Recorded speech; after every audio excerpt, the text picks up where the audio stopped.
जय हिंद दोस्तों। देखिए हम लोग आज टॉपिक देखते हैं बायोलॉजी का सबसे मेन टॉपिक, एक बहुत बड़ा टॉपिक हो जाता है नर्वस सिस्टम। तो स्टार्ट करते हैं सबसे पहले सिस्टम से कि तंत्र किसे कहते हैं। सिस्टम जब कई चीज़ें आपस में जुड़ी रहती हैं ना, और अगर किसी एक को भी हटा दें तो उसका परफॉर्मेंस खराब हो जाए तो उसे सिस्टम कहते हैं। जैसे बोलचाल के भाषा में हम कंप्यूटर को सिस्टम बोलते हैं। आप कंप्यूटर का कीबोर्ड हटाइए, आपका परफॉर्मेंस बिगड़ेगा। माउस हटाइए, कुछ परफॉर्मेंस कम होगा। उसी तरह से ये क्या है, एक सिस्टम है, इसमें हर चीज़ आपस में लिंक है, हर चीज़ का आपस में एक परफेक्ट रोल है, उसको चेंज नहीं किया जा सकता। अब ये नर्वस सिस्टम करता क्या है, पूरे बॉडी को कंट्रोल करने वाले सिस्टम को बोलते हैं नर्वस सिस्टम, जिसमें हमारा total body, heart, digestive system, respiratory system, skeleton system, A to Z control होता है, जिसमें उसे हम कहते हैं नर्वस सिस्टम। नर्वस सिस्टम का सबसे मेन हिस्सा होता है ब्रेन। इस नर्वस सिस्टम में सबसे ज़्यादा जो रोल होती है वो किसकी होती है, वो ब्रेन की होती है। जो हमारा ब्रेन होता है ये सबसे मेन पार्ट है हमारे बॉडी का। कह सकते हैं कि यह कंप्यूटर है हमारे बॉडी के लिए। अब ये जब इतना मेन पार्ट है हमारे बॉडी का, तो ज़रूरी भी है कि इसको सेफ्टी देना ज़रूरी है। तो ये जो ब्रेन है ये क्रेनियम नाम की एक हड्डी में बंद रहती है, कपाल में क्रेनियम बोलते हैं उस हड्डी को। तो ब्रेन को जो सपोर्ट देता है, यानी ब्रेन को जो रक्षा देता है, ब्रेन की रक्षा, वो क्रेनियम नाम की एक हड्डी में होती है। नाइट में भी रेगुलर पैड, बैक लीकेज के डर से सीधा सोना पड़ेगा। स्टे फ्री सिक्योर नाइट सिर्फ क्रेनियम नाम की एक हड्डी में होती है। ये 8 हड्डियों का एक ग्रुप है, 8 बोन्स का एक ग्रुप है जो क्रेनियम नाम की हड्डी बनाता है, जिसके अंदर जो ज्वाइंट पाए जाते हैं वो फाइब्रस ज्वाइंट होते हैं। फाइब्रस ज्वाइंट होते हैं जो बहुत ही मजबूत होते हैं, जिसे हम कहते हैं रेशेदार जोड़। ब्रेन का जो जोड़ होता है वो रेशेदार जोड़ के नाम से जाना जाता है, वो बहुत ही मजबूत होता है यह ब्रेन का जोड़। क्रेनियम इसको हड्डी को मजबूती दे दिया।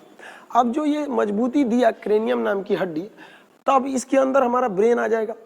तो ब्रेन को एक पतली झिल्ली भी सपोर्ट देती है ताकि ब्रेन उस हड्डी से डायरेक्ट टच ना कर जाए, क्योंकि डायरेक्ट टच करेगा तो फिर ब्रेन में इन्फेक्शन हो सकता है। तो वो एक पतली झिल्ली होती है जो ब्रेन को रोक के रखती है। उस झिल्ली को बोलते हैं मेनिनजॉइट। अब ये प्लास्टिक के समान होती है। हमारा ये बाल हो गया, बाल के अंदर ये हड्डी हो गई क्रेनियम, ये तो चमड़ा हो गया, इसके अंदर क्रेनियम के अंदर अब मेनिनजॉइट नाम की एक थैली होगी। उस थैली में हमारा ब्रेन होगा, जिसका वजन होता है 1350 ग्राम से लेकर 1400 ग्राम के बीच में इसका वजन होता है। अब कभी हमको चोट लगा तो वो क्रेनियम उस चोट को बर्दाश्त कर लेता है, बट कभी कभी क्या होता है, चोट ज़्यादा लगा तो क्रेनियम को पार करके वो पहुंच जाता है अंदर। अब वहाँ फिर एक ब्रेन को सेफ्टी देने के लिए एक झिल्ली है जिसे बोलते हैं मेनिनजॉइट।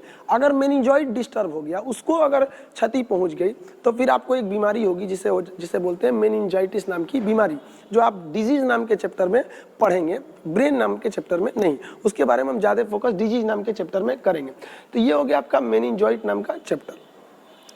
अब हम मेनिनजॉइट नाम का चैप्टर नहीं, मेनिनजॉइट नाम की झिल्ली एक पतली परत हो गई। अब आगे देखते हैं हम इसको, मेनिनजॉइट की बात करें। अब देखिए, देखते हैं ब्रेन बना किस चीज का होता है। तो ब्रेन जो बना होता है तंत्रिका कोशिका का बना होता है। कोशिका, इस कोशिका को हम न्यूरॉन सेल कहते हैं, न्यूरॉन कोशिका भी कहते हैं। ब्रेन बना होता है हमारे तंत्रिका कोशिका या न्यूरॉन कोशिका। ये शरीर की सबसे बड़ी कोशिका होती है, हमारे बॉडी की सबसे बड़ी कोशिका है। इस कोशिका की एक खराबी क्या है, इसमें कोई भी सेल डिवीजन यानी पुनर्निर्माण यानी कोशिका विभाजन नहीं हो सकता है। इसका मतलब ये हुआ कि अगर हमारा ब्रेन जो है वो बना है तंत्रिका कोशिका यानी न्यूरॉन सेल का, और उसमें कोई भी रिकंस्ट्रक्शन का काम नहीं हो सकता। इसका मतलब अगर ब्रेन पे चोट लगा तो फिर वो ठीक नहीं होगा। इसीलिए पुलिस कहती है कि शरीर का कोई अंग सेफ्टी रहे ना रहे, बाइक चलाओ तो बाबू हेलमेट जरूर पहन, क्योंकि इसके ये बना हुआ है न्यूरॉन सेल का। और न्यूरॉन सेल के अंदर सेंट्रोसोम नहीं पाया जाता है, और ये सेंट्रोसोम ही होता है जो रिकंस्ट्रक्शन करके हमारे शरीर को फिर से ठीक कर देता है। ब्रेन में सेंट्रोसोम नहीं होता है, जिस वजह से ब्रेन के अंदर कोशिका विभाजन नहीं होती है। इस वजह से ब्रेन में अगर चोट लगी तो ज़्यादा संभावना, बचने की संभावना लगभग ना के बराबर हो जाती है। Neuron cell.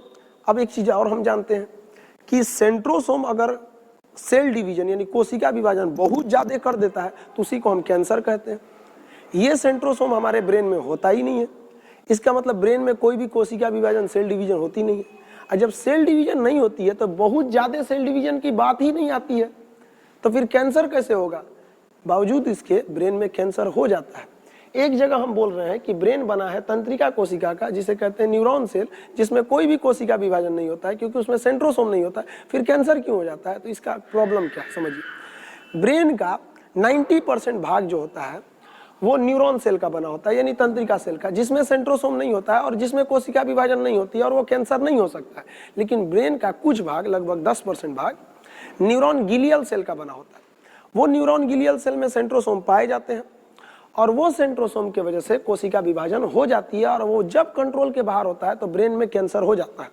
ब्रेन कैंसर का पहला स्टेज ट्यूमर कहा जाता है। बट ब्रेन इतना नाजुक होता है कि वो ट्यूमर में ही व्यक्ति की जान ले लेता है। ब्रेन कैंसर होने की नौबत ही नहीं आने देता है, स्टार्टिंग स्टेज में ही ब्रेन ट्यूमर में जान ले लेता है।